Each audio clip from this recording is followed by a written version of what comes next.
The city lay under siege. Fires burned across collapsed streets, thick smoke curling into a sky stained red by alien bombardment. Mechanized Zalari units advanced methodically, their sensors sweeping for movement. Drones whirred above, scanning for heat, for vibration, for any trace of human life. Every corner, every alleyway was a potential death trap. The survivors huddled together, hearts pounding, breaths shallow. Their numbers were small, yet each carried a weight of grief, rage, and stubborn hope, the weapons the Zalari could not calculate. Ion stood atop a crumbling building, surveying the cityscape. The humans were encircled, trapped between advancing forces and burning streets. Every strategy he considered carried risk. Every pause could mean annihilation. Lyra and Tariq flanked him, scanning for opportunities, for weak points in the advancing Zalari. Their faces were masks of determination and exhaustion, the shadows of the ruined city etched into every line. "We can't hold here," Ion said, voice low but resolute. "We have to move. We break out or we die. Every second counts." His words carried weight, not just authority. They carried hope, the stubborn insistence of a species that refused to surrender. The survivors nodded, knowing the choice before them was a gamble with life and death on a scale larger than any one person could bear. The breakout plan was audacious. Using abandoned tunnels, ruined buildings, and improvised barricades, the humans would slip through the encirclement under cover of chaos. Lyra and Aren worked feverishly to prepare makeshift explosions and distractions that would temporarily disable Zalari units. Tariq and other combat-experienced survivors coordinated flanking positions to cover movement and ensure no one was left behind. Emotions ran high, fueling precision, focus, and the courage required for such a perilous endeavor. As they moved, the Zalari intensified psychological warfare. Holographic projections sprang to life across the streets and rooftops, depicting fallen comrades, cities in flames, and repeated failures. Some survivors faltered, hearts clenched by grief and fear, illusions blending seamlessly with reality. Ion moved among them, steadying shaken hands, speaking words of encouragement, and using the collective group's rage to transform fear into action. Grief became fuel, despair became strategy, and hope became a rallying cry. They advanced in tight formations, moving silently between cover, every step measured. The first explosion triggered by Lyra's team lit up the night, temporarily disabling drone sensors and drawing Zalari forces into a false engagement. Tariq's squad struck simultaneously, using improvised weapons and coordinated movements to disrupt mechanized units. Every action was informed by emotion, every heartbeat synchronized with the collective rhythm of survival. The breakout was not without cost. One survivor, a young scout named Elian, was caught in a collapsing building during a firefight. Ion barely reached him in time, dragging him free, blood staining both their hands. Others fell to ambushes or were temporarily lost in the chaos of fire and smoke. Each loss fueled rage and determination among the survivors. They were no longer mere prey. They were predators shaped by grief, anger, and the necessity of survival. As the humans neared the perimeter of the city, the Zalari unleashed a new weapon, massive mechanical constructs that tore through the ruins with devastating force. Their sensors glowed an ominous red, cutting through smoke and debris, seeking out life with surgical precision. The humans froze for a heartbeat, awe and terror mingling in equal measure. The scale of destruction was unlike anything they had faced, yet Ion's eyes burned with resolve. Fear would not control them. Grief would not paralyze them. Humanity's emotions were not weakness. They were a weapon. Ion quickly formulated a plan. Using a combination of explosives, coordinated flanking maneuvers, and the narrow alleys of the ruined city, the survivors began to channel their grief and rage into precise, devastating strikes. Every movement was calculated, yet every action was fueled by emotion. The massive constructs faltered, confused by unpredictable patterns and unexpected resistance. Humans exploited every blind spot, every mechanical delay, turning what seemed like inevitability into opportunity. Yet amidst the chaos, betrayal surfaced again. Selene, the traitor from a previous mission, had returned, this time embedded within the Zalari forces.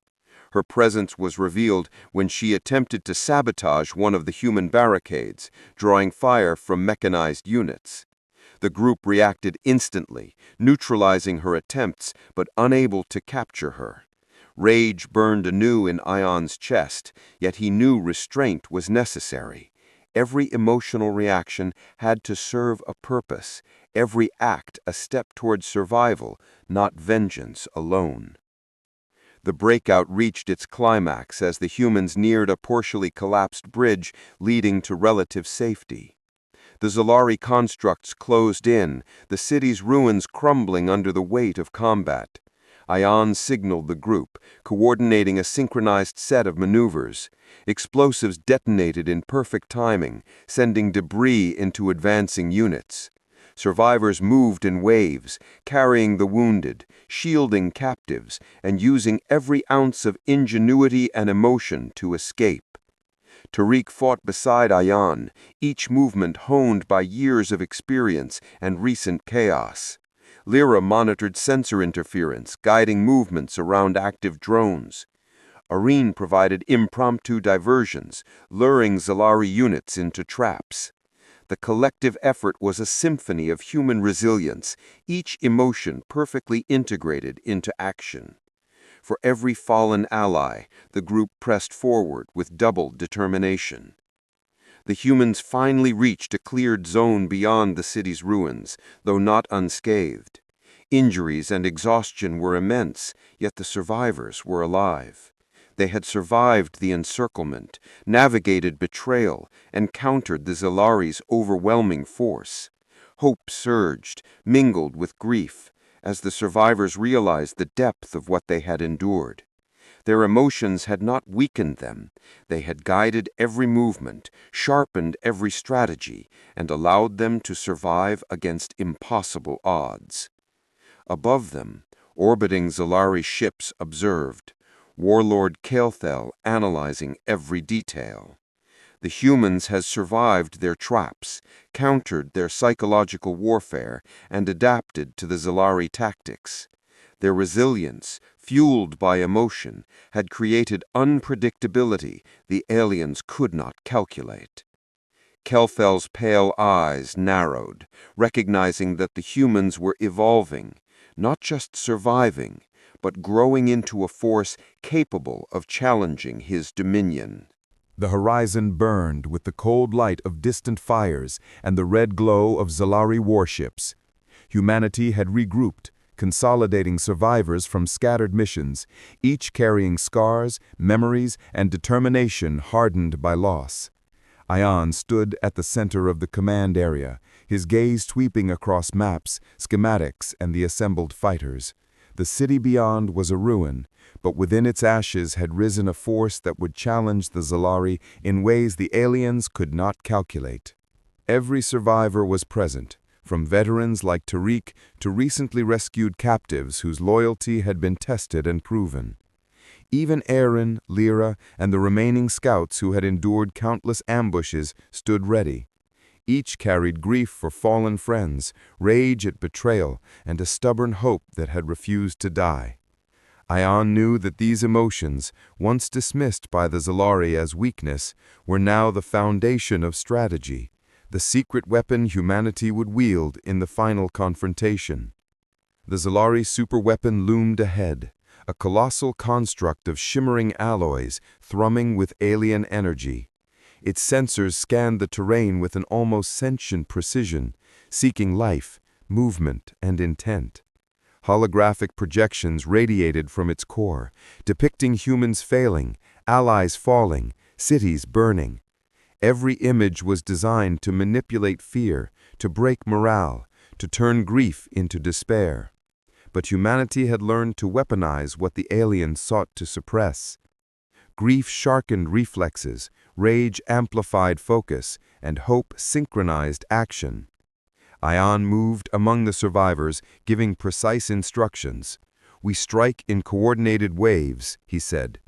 "Every emotion you feel, fear, anger, hope, is a tool. The Zalari cannot calculate what they cannot predict.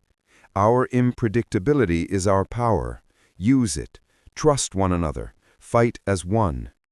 The room hummed with tension, yet the energy was unmistakably human, resilient, determined, and unbroken. The plan unfolded with meticulous precision. Scouts infiltrated the outskirts, identifying weak points in the superweapons' defenses. Lyra and Aaron prepared electromagnetic disruptors and improvised devices to neutralize sensor arrays. Tariq and combat teams positioned themselves along choke points, ready to exploit gaps. Ion himself led the central assault, the weight of leadership pressing on him, guiding every decision. The first wave struck at dawn. Explosions erupted across the terrain, masking human movement and drawing automated defenses into predictable patterns. Scouts moved with fluid precision, disabling sensor units, while combat teams struck with targeted force. The Zalari retaliated, deploying mechanized units and drones that tore through the ruined city, but the humans anticipated their movements, channeling fear into reaction and grief into tactical advantage. Within the chaos, personal confrontations arose. Selene, the traitor who had previously jeopardized missions, appeared on the battlefield, caught between allegiance to the Zalari and remnants of humanity's influence. Ion faced her directly, heart heavy but resolved. Words were unnecessary. The battlefield spoke through action. Selene's hesitation, born of emotion rather than calculation, allowed humans to neutralize her intervention. Her betrayal ended not in vengeance, but as a reminder that even fractured loyalty could shift under the weight of humanity's collective will. The Zalari superweapons defenses were formidable. Its energy beams carved through ruins, while automated turrets tracked every movement. The Zalari attempted to manipulate human emotions through augmented projections, showing allies falling in real-time simulations, amplifying despair. But every projection only strengthened resolve. The humans adapted, exploiting patterns, using grief to anticipate loss, rage to fuel attacks, and hope to synchronize maneuvers. Emotion became strategy, and strategy became a weapon that the Zalari could not comprehend. Ion's leadership crystallized in the thick of combat. He moved with intuition shaped by fear and experience, issuing orders that integrated every survivor's skills and emotional state. The human assault was not chaotic. It was a symphony of improvisation and purpose. They breached multiple layers of defense, disabling energy barriers and automated weapon systems with ingenuity informed by desperation and fury. At the superweapon's core, the humans encountered a horrifying revelation. The Zalari had captured key human leaders and allies, using them as anchors for the weapon's energy systems. The choice was immediate and agonizing: save them or continue the mission. Ion's chest tightened as grief and hope collided. He ordered a calculated risk. Split teams would rescue the captives, while the main force advanced toward the core. The operation required precision, courage, and trust in one another, every emotion leveraged as a tactical instrument. Rescue teams moved with silent determination, navigating corridors riddled with alien sensors and energy fields. They found the captives, frightened yet defiant, each fueled by hope and trust in their rescuers. Tears and rage intertwined as bonds were renewed, grief transformed into courage, and fear sharpened reflexes.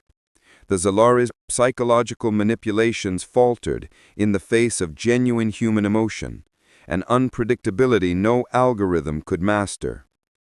Meanwhile, Ion led the assault on the superweapon's main chamber. The air vibrated with alien energy, walls glowing with pulses of power. Warlord Kael'th waited, a towering figure of cold authority and calculated menace. His eyes, pale and unblinking, met Ion's, analyzing, predicting, yet failing to anticipate the fire burning behind human gaze. The confrontation was inevitable. Emotion against calculation, unpredictability against precision, humanity against alien supremacy. The humans pushed forward with coordinated strikes, improvised weapons, and synchronized attacks.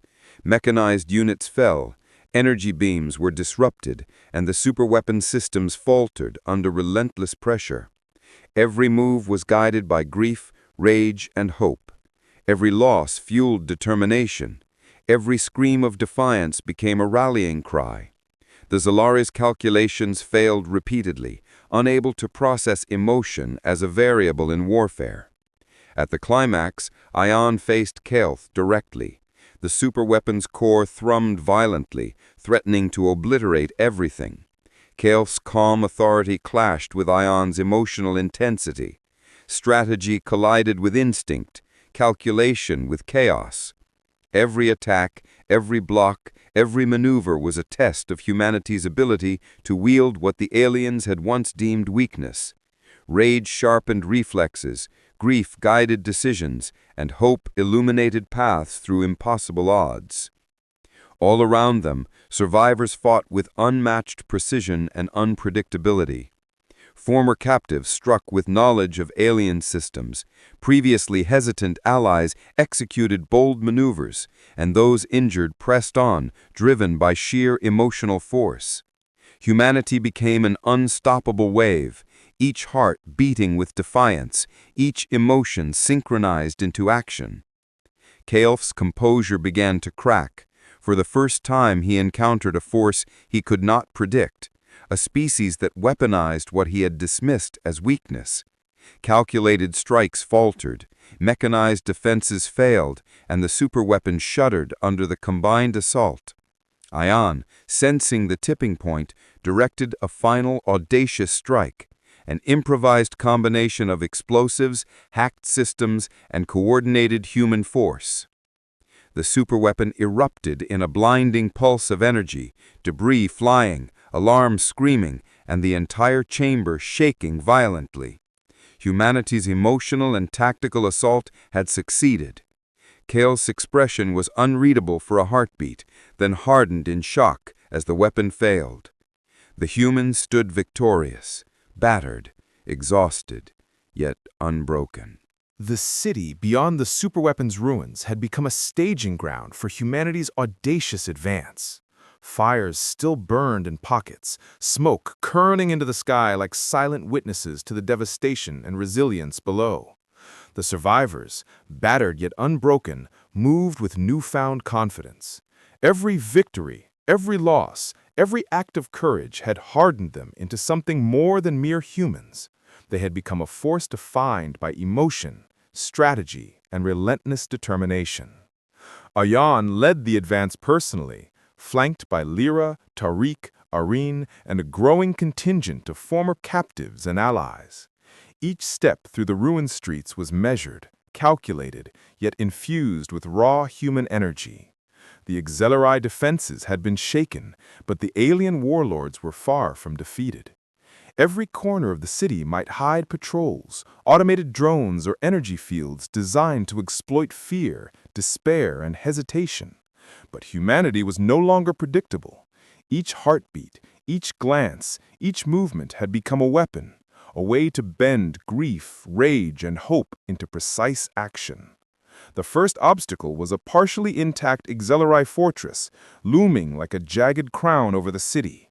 Sensors pulsed along its walls, alien glyphs glowing with energy that seemed almost alive. The fortress was a choke point, heavily guarded by mechanical units and elite alien soldiers. Lyra deployed EMP grenades, temporarily disabling surveillance grids, while scouts and combat teams moved silently through ruined alleyways and collapsed structures. Every step was choreographed with precision, yet fueled by intuition and emotional synchronization. As the humans infiltrated the fortress, the auxiliary launched psychological projections. Holographic images flickered across corridors, depicting fallen comrades, collapsing strongholds, and failed attacks. Some survivors faltered, eyes wide with terror, memories of loss surfacing as if the aliens could manipulate their very thoughts. But Ayan moved among them, steadying hands, anchoring minds, turning fear into focus. Every projection became a test, every emotional surge a catalyst for precision. Humans moved with fluidity, grief sharpening reflexes, rage intensifying courage, and hope guiding strategy. Inside the fortress, humanity encountered remnants of the auxiliary command hierarchy. Elite guards, designed to exploit fear and predict human responses, attacked in coordinated waves. Tariq led counterstrikes with brutal efficiency, using the terrain and unpredictable movement patterns to outmaneuver opponents. Areen improvised explosive traps and diversionary tactics, while Lyra hacked energy nodes to disable turrets. The humans had learned to anticipate alien logic, but more importantly, they had learned to weaponize what the auxiliary could not understand: human emotion. Amidst the chaos, personal confrontations emerged. Celine, the previous betrayer, appeared once more, her loyalty wavering.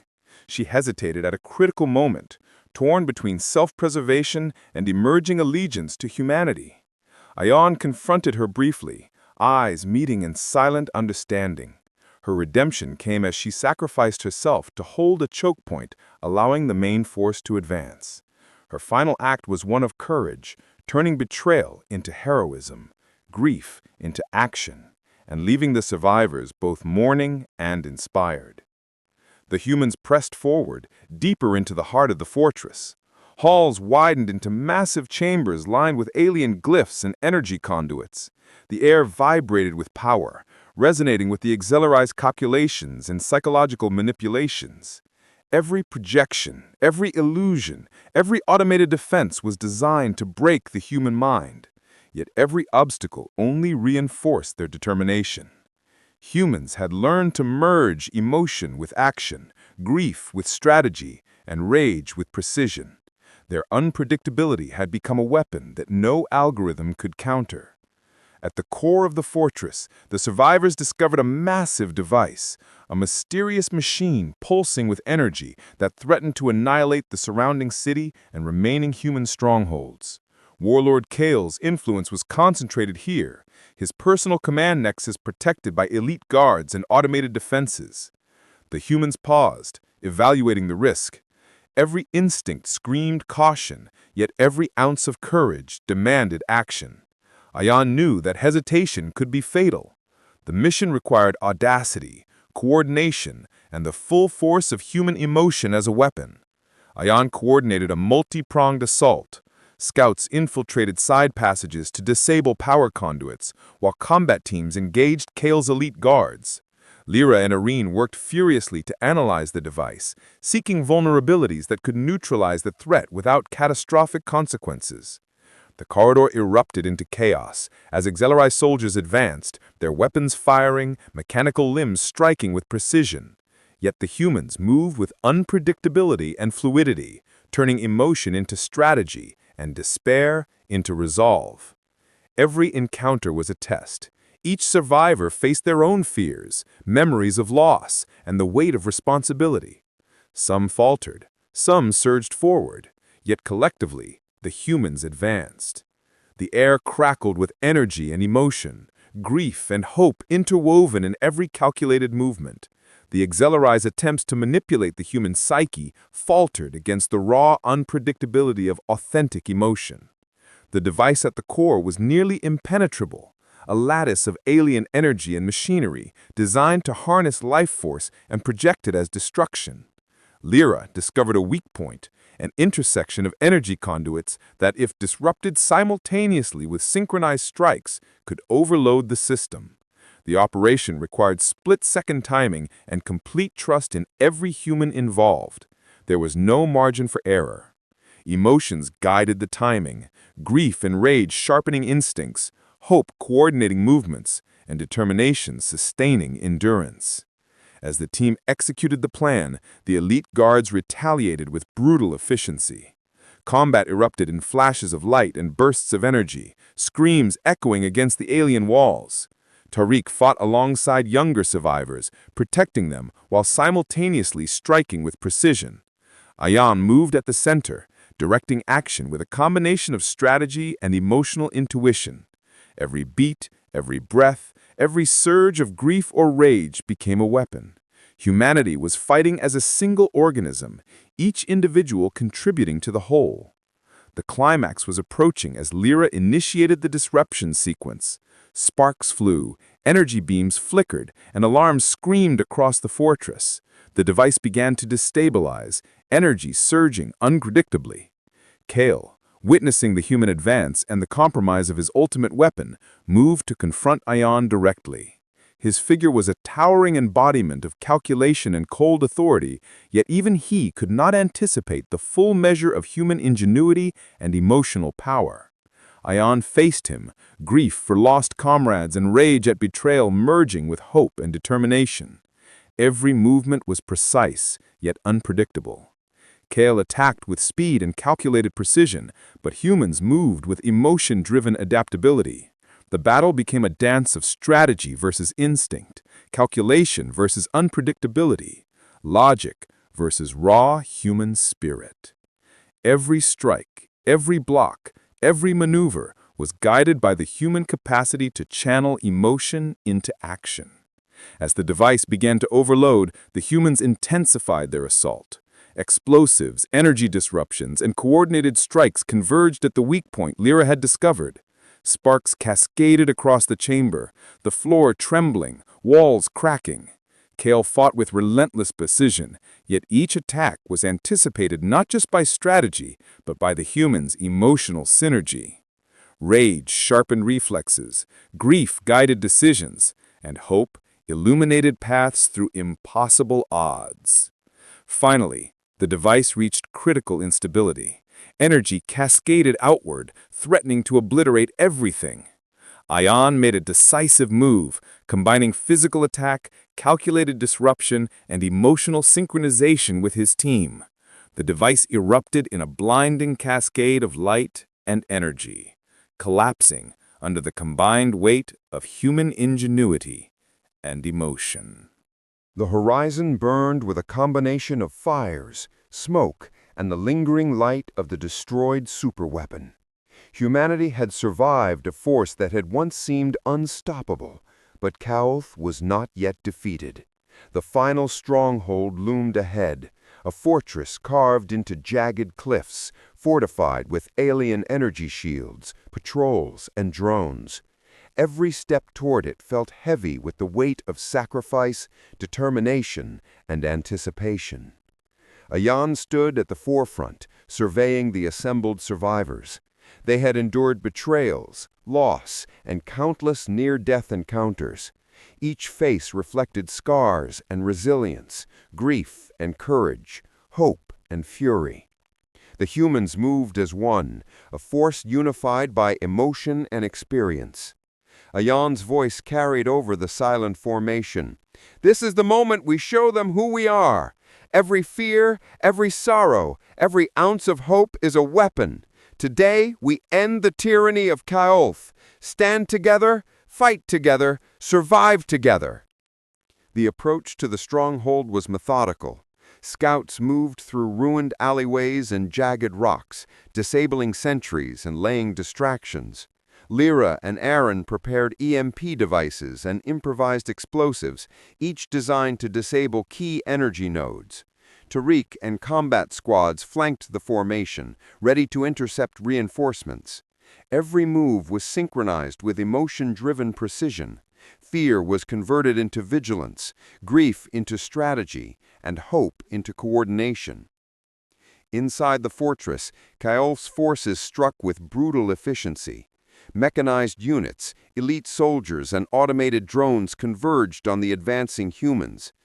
The aliens unleashed psychological attacks, holographic illusions of fallen comrades, collapsing strongholds, and repeated failures, all designed to exploit fear and hesitation. Yet the humans adapted, turning the projected despair into tactical advantage. Rage sharpened reflexes, grief guided decisions, and hope illuminated possibilities. They moved unpredictably, flowing through defenses like a single organism. Celine's redemption arc reached its final form. Though weakened by prior wounds, she led a squad to hold a critical choke point, buying precious seconds for the main force to advance. Her sacrifice reminded the survivors that humanity's strength was not just in numbers or weapons, but in courage, loyalty, and the willingness to face impossible odds. Her last words, whispered to Ayan, were a pledge of trust, echoing through his mind as he pressed forward. The humans reached the inner sanctum of Kaoth Fortress, where the warlord waited. His figure towered above the room, energy pulsing from his armor, his pale eyes unblinking. Every movement radiated control, every glance calculated to intimidate. Yet he could not anticipate the raw force of human emotion. Ayan's heart burned with grief for the lost, rage at the betrayal, and hope for survival, guiding his every step. The clash was immediate.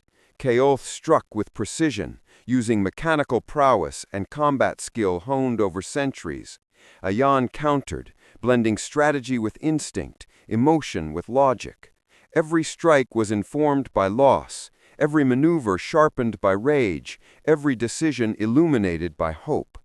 Around them, the fortress shook with the battle of humans versus alien perfection, energy beams colliding with improvised weapons, mechanical limbs clashing against unpredictable, fluid movements. The tide shifted as humanity's coordinated attacks intensified. Lyra and Aaron disabled key energy conduits, disrupting Kao's power systems. Tariq and the combat squads held off reinforcements, buying critical seconds for the central duel. Each survivor fought with precision and unpredictability, using grief to anticipate danger, rage to fuel attacks, and hope to synchronize action. The humans were no longer reactive, they were proactive, shaping the battlefield with a blend of strategy and emotion the Zilari could not calculate. Kaof unleashed his final gambit, a surge of energy designed to annihilate everything in the chamber. The room trembled, walls cracking, and light flared with blinding intensity.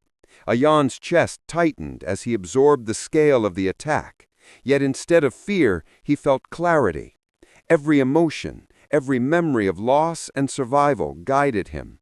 He moved with intuition and calculation, striking at weak points in Kaol's armor while coordinating with allies to amplify the attack. Grief became precision, rage became force, and hope became timing. The duel reached its apex as Ayan exploited a critical vulnerability. Kaoth for the first time faltered, unable to predict the culmination of emotion-driven strategy and raw human instinct. Ayan's final strike combined intelligence, physical skill, and the full weight of human emotion, shattering Kaoth's defenses.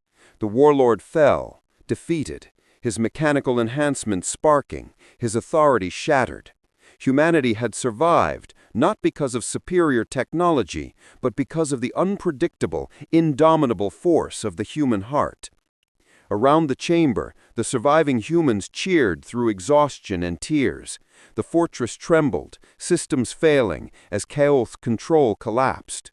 Former betrayers, allies, and veterans of countless missions embraced, their bonds forged in fire, loss, and resilience.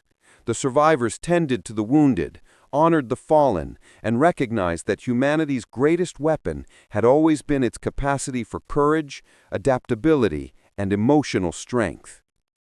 Outside, the skies were clearing, smoke mingling with the rising sun. Cities beyond the fortress remained in ruins, yet hope stretched across the horizon. Humanity had endured, survived, and risen. The Eliari retreating ships bore witness to a species they had underestimated, a species whose emotions had transformed into their most lethal arsenal. Ayan stood among the survivors, scanning the horizon. He knew the victory was hard won, and that scars, both visible and hidden, would remain. Yet he also knew that humanity had proved a truth the universe would remember. Emotions were not weakness. Rage, grief, hope, and love had guided them, sharpened them, and empowered them to survive against impossible odds. The final scenes unfolded with cinematic clarity. Fires burned in the distance, marking both devastation and renewal. Survivors embraced, some weeping, some silent, all changed. The fallen were honored, their sacrifices etched into memory and strategy. The Eliari had been defeated, their empire shaken, and the humans had reclaimed their destiny. Ayan stood to the stars, the weight of leadership heavy, yet lightened by survival and unity. Humanity had not just survived, they had transformed. From ashes, rage, and hope, they had emerged stronger, more unpredictable, and unbroken. The war was over for now, but the lesson was clear. Emotion was humanity's ultimate weapon, and no force in the galaxy could fully calculate the power of a species that fought with heart, mind, and soul united.